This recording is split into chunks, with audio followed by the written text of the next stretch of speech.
मरवत साहब शादी पसंद की? नहीं, 2007 में मेरी बेगम ने मुझे कहा कि आप दूसरी शादी कर लें।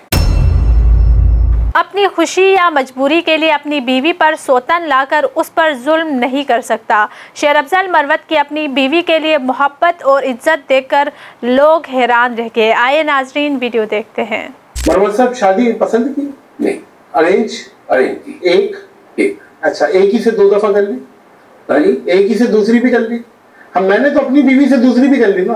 दूसरी शादी उसी से कर ली। अच्छा, ये जाहिर है सपना है एक बंदे का, पूरा तो हो नहीं सकता। अच्छा। तो उसी से दोबारा। अच्छा, मैं मुझे तो दूसरी का तस्वुर भी जो है ना वो बनाया हुआ है। हाँ, मैं दुनिया भुला दूंगा। भाई क्या बात है। अच्छा मरवत साहब, मैं 2007 में मेरी बेगम ने मुझे कहा कि आप दूसरी शादी कर लें।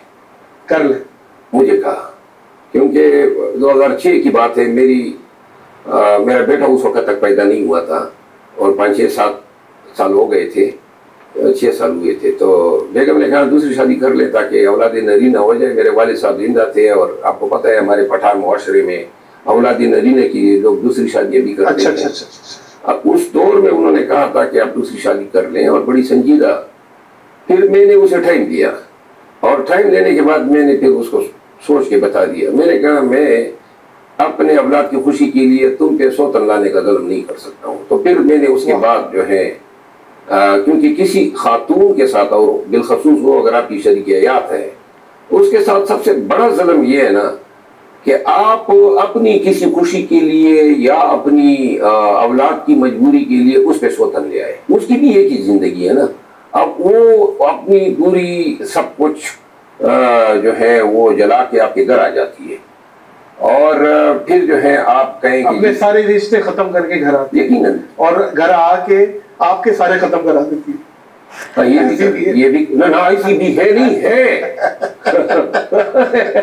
भाई क्या बात है भाई। एक औरत रोजाना मर्द को चेक कर रही है ऑफिस से, इधर आओ ये बाल कहाँ से आया, लड़कियों से मिल लो, शर्म नहीं आती तुम्हें है? कितनी दफा का है?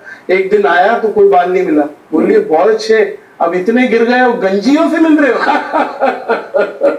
अब ये भी है ना, मतलब शक एक कीड़ा है।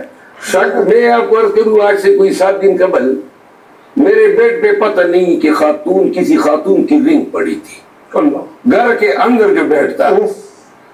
अब खातून की रिंग थी या नहीं ये भी मुझे अंदाजा नहीं, क्योंकि उसमें कोई पत्थर लगा हुआ था। वो रिंग कहाँ से आई मुझे इल्म नहीं है, लेकिन एन उस रिंग का खातून खाना के हाथों लग जाना जो है ना, तो मेरा दिमाग खा लिया कि भाई रिंग किसने दी है। भाई मैं किसी से रिंग लेने वाला हूँ और वो रिंग फिर मैं अपने पलंग पे छोड़ने वाला हूँ, बेड पे छोड़ूंगा। ये शक जो है ना, ये मेरा ख्याल है कि सिर्फ खातून का शक जो है ना, खातून खाना का शक, वो सिर्फ फरिश्ते मौत जो है इजराइल वो दूर कर सकता है। वॉइस ऑफ नेशन की वीडियोस देखने के लिए हमारा चैनल सब्सक्राइब कीजिए और बेल के आइकॉन पर क्लिक कीजिए ताकि आप हमारी तमाम आने वाली वीडियो से बाखबर रह सकें।